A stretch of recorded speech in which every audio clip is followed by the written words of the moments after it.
Welcome back to The Talking Point, ladies and gentlemen. As you've seen by the title of this video, we're talking about Antonio Conte and his club, at the moment at least, Tottenham Hotspur. Joe, he made some big comments at the weekend.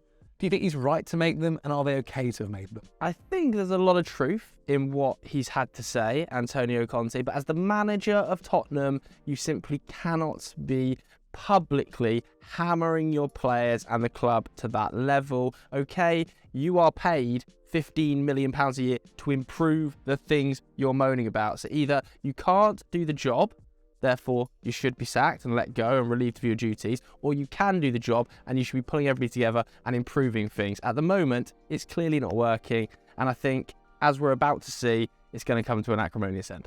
Yes, several reports have come out to say that Tottenham are expected to be letting Antonio Conte leave the club this week. Conte is currently flown home back to Italy during this international break, and a decision is said to be made soon. And so we're going to be looking at his possible replacements, who could be in the dugout. We've got some of the best odds as well. Supposedly Levy is going to be using this international break to try and get the best manager in charge, to possibly even convince them to join now rather than the summer. Firstly, let's kick it off with Ryan Mason. This feels like one of the most likely scenarios here, that Ryan Mason will come in, just like he did after Jose Mourinho, and see out the season, settle the ship. He supposedly gets on very well behind the scenes with the players. He's one of Harry Kane's best mates. Now, his record actually, when he was manager after Jose, was he managed 7 games, 4 wins, 3 losses, lost to City, Leeds and Aston Villa. Now, obviously, he also lost in the final of the Carabao Cup. Mikey, do you think that's a smart decision to maybe give yourself time, let him see out the season? They do still have top 4 to battle for, but they do have games in hand, or Liverpool and Newcastle have games in hand on Spurs. I guess it's a risk in some ways, in that Mason is obviously completely unexperienced in terms of managing the side at this level. Obviously, he did take temporary charge after Mourinho. Again, the timing of that Mourinho sacking, although I thought Mourinho should have gone around then, was weird before a cup final, wasn't it? But at this stage, it's like, are you going to be able to convince a world-class coach to come in, or a Champions League level coach to come in with 2 months of the season remaining, with uncertainty over certain players' futures, Harry Kane, of course, with uncertainty over the sporting director. Fabio Paratici, of course, is wound up in all this Juventus stuff in Italy. So, I think it will be a struggle for them to get their top target at this point. I know Paratici himself has a short list of managers who he's been looking at, and this has been a thing for the last 2-3 weeks. I think that the situation they don't want to get themselves in is what happened in 2021, where they interviewed 10 different coaches before arriving with Nuno, who obviously was, disastrous in that 2-month period that he was in charge for. So as long as they can confirm a new head coach by, I think they have to do it by mid-May latest. I think they want to know exactly what that summer's going to look like. Then Mason might be the only logical choice at this moment in time. I think if Conte was to carry on managing this side, it just feels untenable. The row is on the floor. I think it's not an ideal situation, because Champions League football is on the line. I don't personally think that Spurs will get over the line with it. I think Liverpool are better than them. I think Brighton are better than them. Newcastle potentially better than them as well. They'd have to rely on, Son, hitting the form of last season, Kane, hitting a goal a game, which, it's a lot to ask of those players, as good as they are. Maybe all they need is just a little bit less toxicity in the dressing room, and Ryan Mason, as inexperienced as he is, seems like a very non-toxic person. He brings the vibe. Yeah, I also think as well, if you go and put in, say, we'll get onto them as well, but you go and put in a Glasner, who you might speak about later, and things don't go well for the rest of this season, because things are already quite tough, and you don't go and get top 4, you're already putting him in a negative step. Whereas if you have someone like Ryan Mason, and they don't get top 4, but they get the new manager in the summer, he's that fresh start. That's such a big risk. Tottenham are so massively reliant on the revenues created by the Champions League, hence why they put such a heavy focus on it. To write off the rest of this season, it's not like when Manchester United, decided, okay, we're going to write this off and we're going to wait for Erik ten Hag. United's season was effectively over. They were so off it. They were playing terrible football. Nobody gave them a hope of getting the Champions League. United went, okay, we're going to have to write this season off. We're going to get our number one target, Erik ten Hag. I think Tottenham are currently 4th. They absolutely can still get Champions League. I don't necessarily agree that they're not going to. I think they've got a perfectly adequate squad to finish in that top 4 spot if they got the next appointment correct. I think to write the next 3 months of the season off and hope that you can get your number one target in the summer, who isn't necessarily going to be, this revolutionary name anyway, I think is a massive risk. I think. Do you not think it puts him in the next? Say they go for a Glasner, they go for a Poch, whatever, and they don't get Champions League football, then they're already at a negative. He's already in a negative books for the Spurs to a level. But what happens if they give it to Ryan Mason? He doesn't get Champions League football. The next coach who comes in has to guaranteed be an absolute smash hit, because otherwise you've written 3 months of the season off for nothing. Yeah, but I think that's the whole point with the looking to try and create a project, and depending on what manager you get into. I mean, that in general for me creates a massive question. I think Spurs, one of the biggest things about these managers is they need to figure out what they want to do over the next 5 years. Do they want to continue, down the same path, which they did with Jose Mourinho? Oh my God, no. Antonio Conte. No. Let's win something now. We've got Harry Kane is in his 30s. Let's win something now. Or are they going to look to maybe where United have done things where actually things have surprisingly gone even better than maybe planned. And they're looking to build a project and develop and build. I think the difference again though is a lot of people relate this to the United thing where they went for Rangnick and then they held off to get Erik ten Hag. Is there a manager of Erik ten Hag's level that Tottenham are going to be able to get in the summer and can come in and have the transformative effect? I don't see many other Erik ten Hags on the market right now that are either his coaching pedigree or that are going to come in willingly to a team like Tottenham, no offence to Tottenham, who aren't Manchester United if we're honest, and, come and lay the law down. I think without Harry Kane potentially, I don't see many Erik ten Hags on the market. We look at this managerial shortlist here, there's some exciting names on it, but they are largely either unproven in Europe or, I think of Thomas Tuchel, I think of Luis Enrique. I would be massively surprised to see them end up at Tottenham. I don't see Thomas Tuchel taking a Tottenham job. I think he thinks he's better than that. Well, there are talks that Thomas Tuchel would only take the job if they got Champions League football, which is completely understandable, I think. But let's go through this list then, because after Ryan Mason, the next favourite, and probably the most likely, is Mauricio Pochettino. He's supposedly believed to be keen on a return to the Tottenham Hotspur Stadium. Obviously, when he was in charge, he managed just under 300 games for Spurs. He won 159, drew 62 and lost 72 at a win percentage rate of 54%. Got them to the Champions League final, Mikey. What are your feelings about Mauricio Pochettino, and do you think they should go against the normal saying of never go back? I think he is, in many respects, the safest option.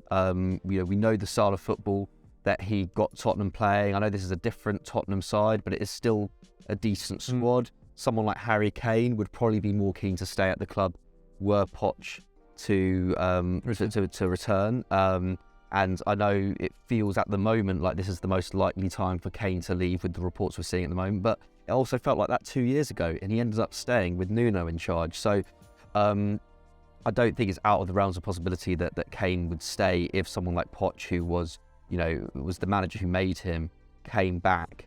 And I think Tottenham, unlike say Tuchel, who has been able to was able to make that step up from his days at Dortmund, and did a great job with PSG and Chelsea at least for a time.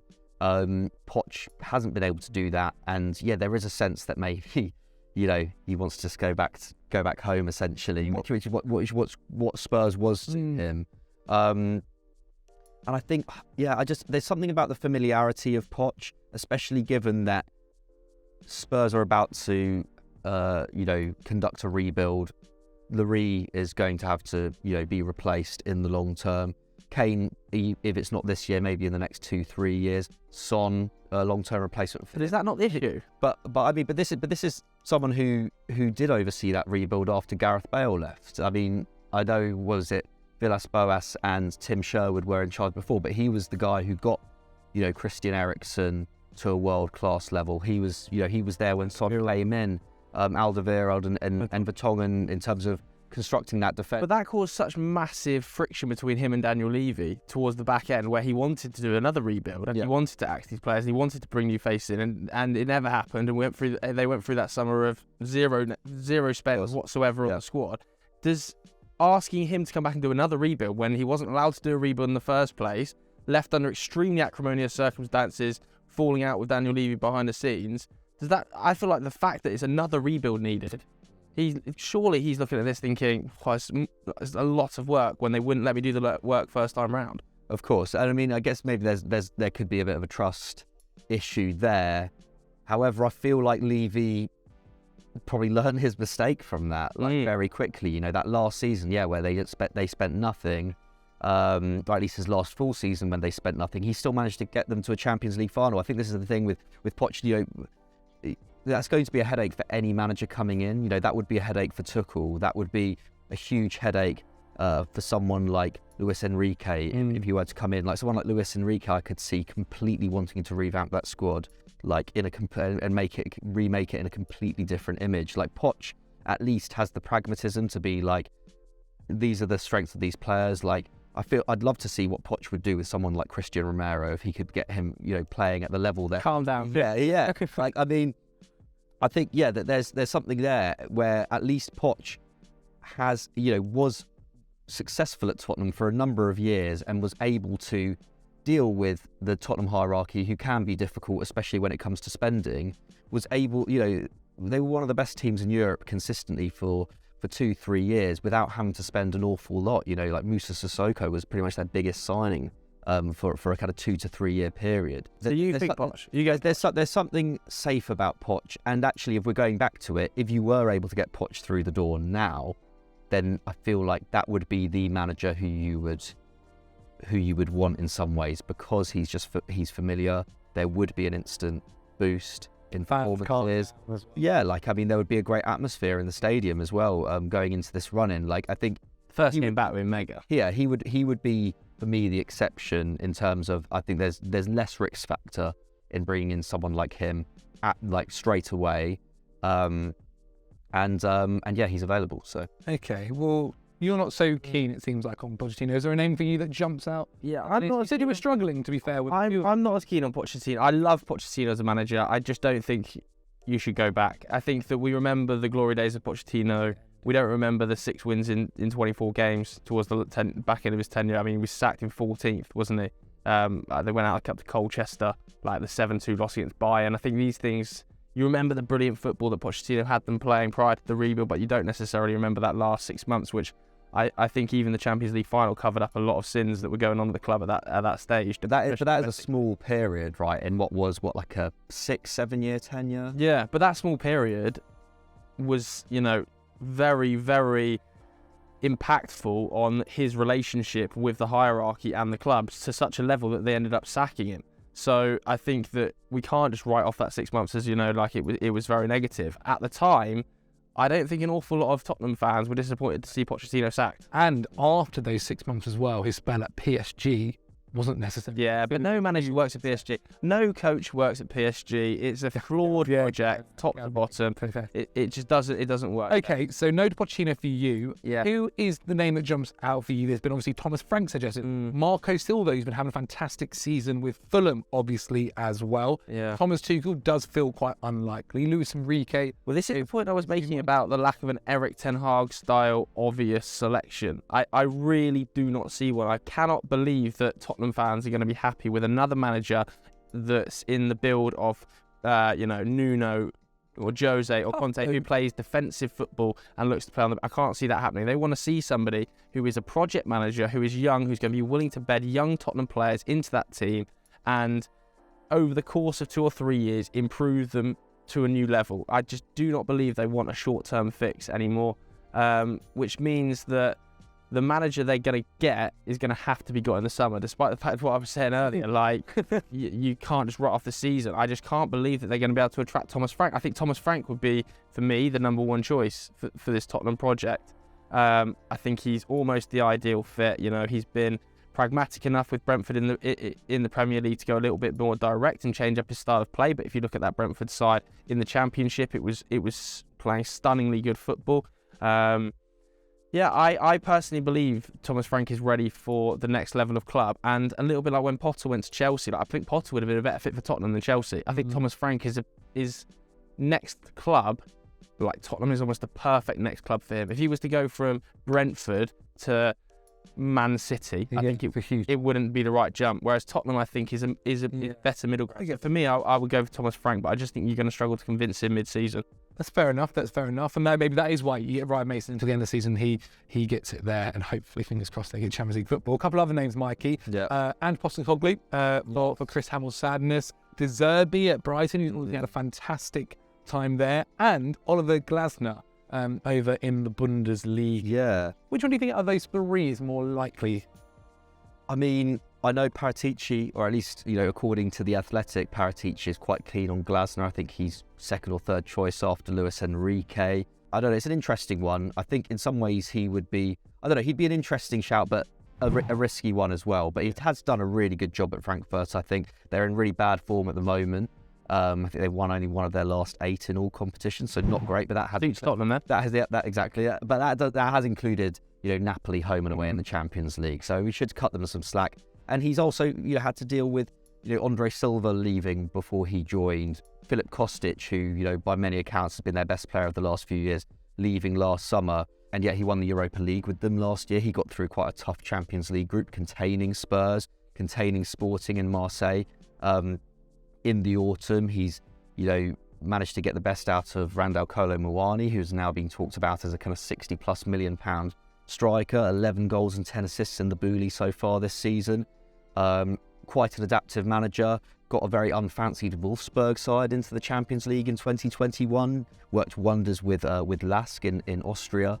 So he does have pedigree as a manager who can get more a side to be more than the sum of its parts, and I know Tottenham don't necessarily have the kind of underdog status that they maybe did before the days of Harry Redknapp, before Pochettino, but I think as someone, I think he would be an interesting appointment. He has kind of carried on what Adi Hutter did at Wolfsburg, and I think that would maybe one of the reasons why he'd be a little bit of a risk, in that I think he would have maybe been a better kind of choice to come in, say, after Poch rather than saying after Conte, where the style of play of this team, isn't necessarily getting people out of their seats. Having said that, he does play a similar formation. He's got this Frankfurt team playing very effectively on the counter-attack.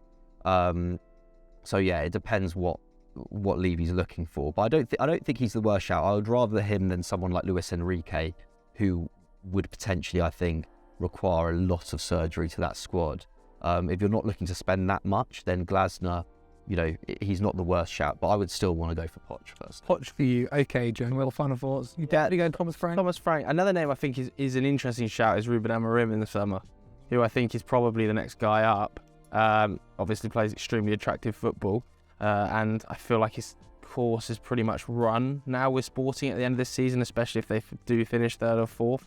And he, wins the Europa League or gets to a final and takes them really deep. I know that he's got a really expensive buyout clause of that contract, so it's not going to be easy to get him. Like 30 million. Yeah, it's very, very expensive, but nevertheless, he feels like the next guy up. So I think Amorim in the summer or Thomas Frank in the summer. Well, there we have it. It sounds like Levy's got some big decisions to make, especially over what he wants for the future. But what do you guys think? Let us know in the comments below. And which manager should Tottenham hire next as the permanent guy? And what do you think will happen? If you've enjoyed the video, then click on screen right now for some more football daily content. As always, guys, don't forget to like and subscribe.